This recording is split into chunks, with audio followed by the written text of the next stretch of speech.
жай газет бар ғой, ешкім оқымайтын газет қой. Бізде бүгін бірінші түсірілім күні және бірінші кадр. Бұл клипта Айзат ханым бізде риэлтордың рөлін ойнайды. Бірінші кадр Айзат түсіріп жатырмыз. Салат. Просто көрініп тұр, кәдімгі көзіңді ашып күл кәдімгі. Кеттік. Вот тағы да басыңды көтеріп күліп Петяға қара. Күшті нелер бар, квадратуралары өте жақсы. Көзіңді аш. 100-ден аса квадраттар. Суретке қарай берме, маған қара. Все хорошо. Фазамыз.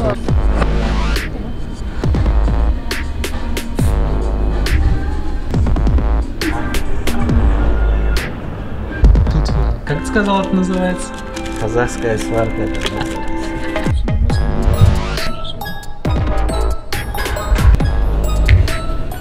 Мына жаққа кірді, бет жағын. Өте көңілді отыр. Сен үйді саттың, Петяға үйді сатып жібердің, сен қазір кайфпен отырсың да.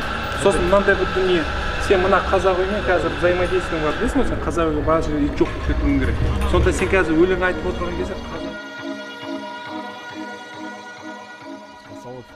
Біз негізі осы Думан қонақ үйін алған кезде бізге осы лобби бар қатты ұнады.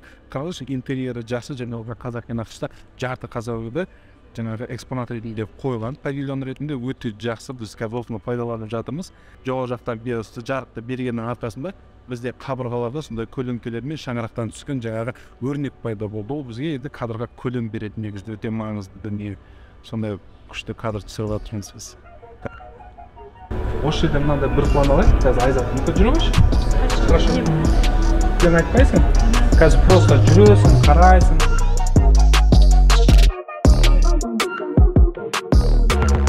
Қолды несімен алып бересің, көпті план бересің. Ашып тұр, бұлай қарайсың ғой.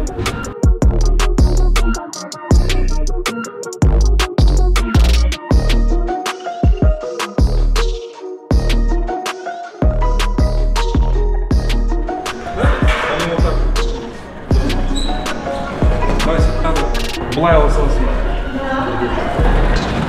Все, бар. На 12 этаж. Я. Все, Зарина ханым, кіріңіз.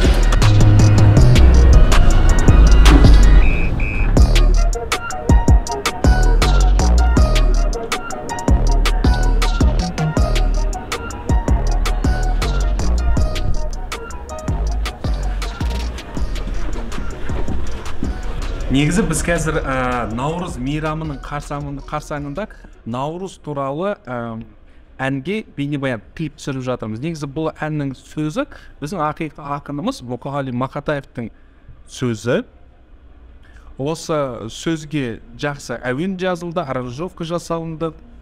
Біздің белгілі әншілеріміз Досымжан Таңатаров, Зарина Умарова, Айзат Қарабек және де жас Бұл осы өнер жолына жаңадан түсіп жатқан Мұхтар деген әнші бауырымыз, осы 4 әнші қосылып осы әнді айтты. Енді біз қазір екінші локацияға ауысып жатырмыз.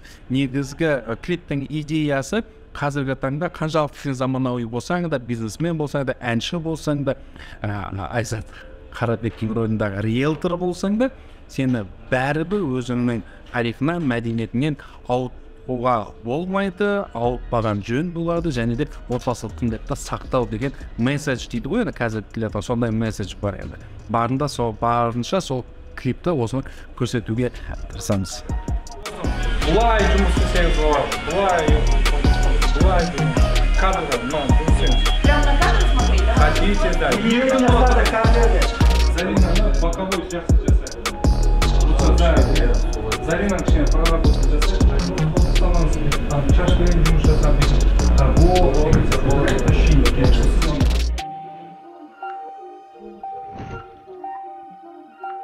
негізі сіздер клип түсіріп жатсаңыздар, кішкене локация көбірек болғаны дұрыс. Әншілер кішкене киімін ауыстырып, образ ауыстырғанда негізінде дұрыс та. Мысалы, бізде бірінші локация ол жаңа гостиница Думан болатын болса, екінші локацияда енді бұл, скажем так, банальный дүниелердің бірі, бірақ студияда ән айтады. Мінеке, бірақ ал қаншалықты банальный болғанмен біз онда не банально түсіруге тырысып жатырмыз. Сондықтан міне жерге арнайы жаңағыдай бір сондай бір көңіл күй беру үшін, сондай бір ламповый көңіл күй беру үшін әдемі неше түрлі түстер джедайкалармен қолданып жатырмыз. Неоновый подсветкалармен сөйтіп жұмыс істеп жатырмыз енді. В общем, сондай. Болды ма, Айбек?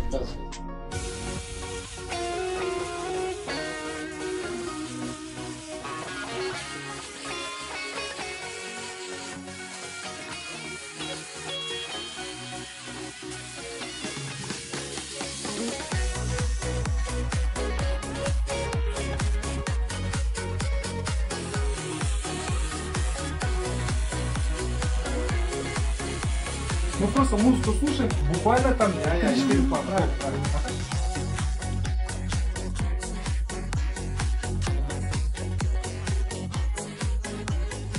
Енді мына үшінші локация бізде циклорама, аппақ фонда қазір RGB лампаны береміз, кішкене тек қана аппақ жасалуы кішкене қызықсыздау болып қалуы мүмкін.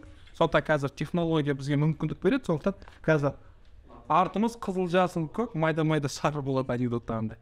Ертеңгі түсірілетін локацияны қазақ өміз тексереміз, ертең таңертеңгісінен алла бұйырса 4-ші локация, 2-ші түсірілім күні қазақ үйде боламыз.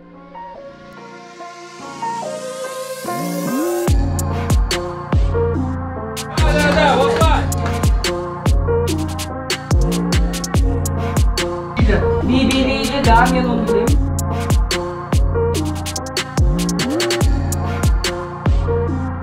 Түсірілімге жұмсаған бүкіл уақытымыздың 15%-ы осыған өтеді. Міне соцсет, Инстаграмға біз міндетті түрде суретке түсіруіміз керек. 15% уақыт соңында 10 сағат жұмыс жасақ, немек 1,5 сағат осы TikTok, Инстаграмға контент жасаумен өтіп кетеді. Қаласақ та қалмасақ.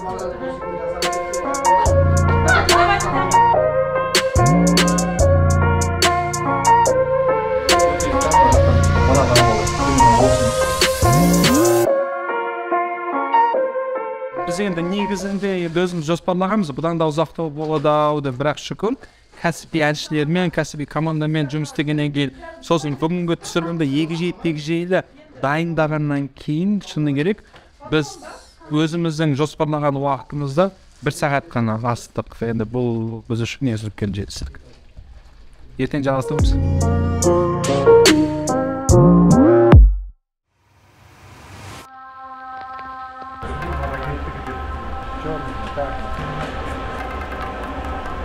Овощи фрукты var.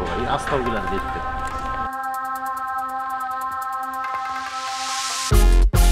Бүгін бізде түсірілімнің екінші күні және клиптің екінші фазасы негізінде, екінші актысы. Бұл жерде енді бізде таза ұлттық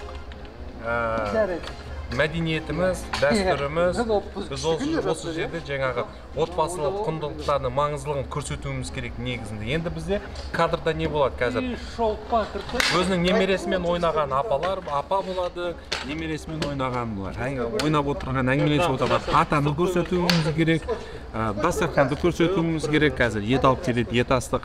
Сосын әншілеріміз осы жерде болады. Енді жаңағы бірінші актысында әншілеріміз әрқайсысы әр жерде машинаның ішінде, жаңағы бизнес кездесуде, қонақ үйде сондай болса, енді бұлардың бәрі жаңағы портал арқылы осы жерге келіп түседі дағы, ары қарай осы жаңағы өзіміздің ұлттық дәстүрімізге, мәдениетімізге сай осындай өмірге енеді деген месседж бар. Енді соны көрсетеміз.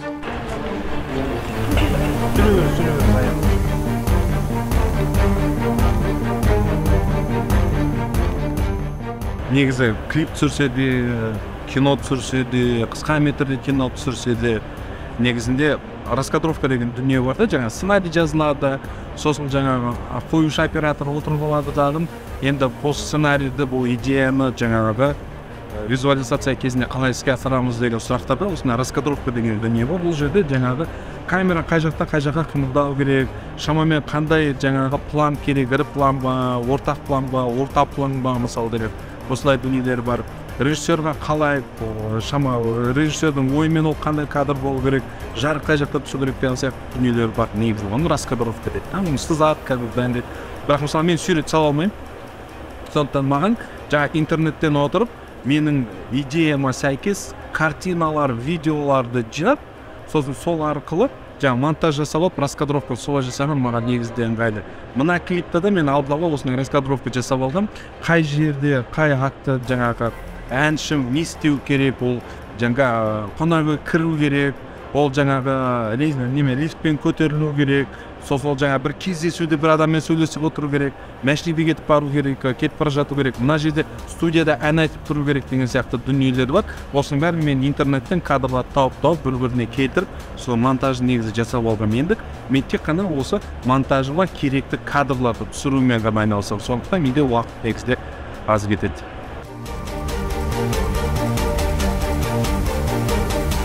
Қазір неге гримернаға барайық, негізінде кездерін түсірілім болып жатқан кезде гримерна ең көңілді жер негізінде. Өйткені түсірілім алаңында айғай-шу үнемі свет жетпейді, анау қайда, мынау қайда, өңкей жігіттер бейтіп қайнап жұмыс жасап жатады.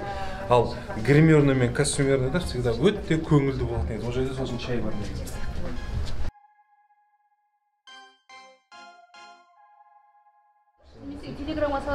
Негізінде біз бейнебаянды толықтай түсіріп болдық деп айтсақ болады. Бір 30% қалды. 30% ол Мұхтар деген бауырымыздың рэп бөлігі. Ол өте маңызды. Біз қазір соны түсіреміз. Оны түсіру үшін біз қазір мына қазақ үйдің үстіндегі абжабулықты төл алып тастаймыз. Мына жерде түтінге толтырамыз. Жарық түсу схемасын сәл өзгертеміз, сосын барып Мұхтарды түсіреміз.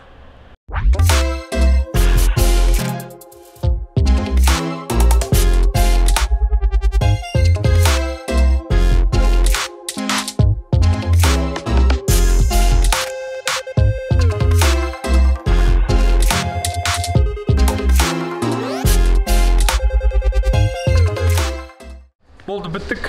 Алла бұйырса, енді тек қана монтаж, цветокоррекция, сосын 2D анимация, сонымен клип алла бұйырса дайын болады.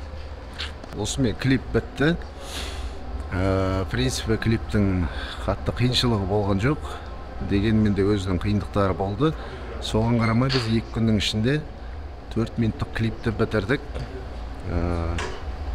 Бірнеше светлер қолдандық, оның өзіндік қиындықтары болды. Дегенмен де біз жақсы аяқтадық деп ойлаймыз. Фархат ағамызға рахмет.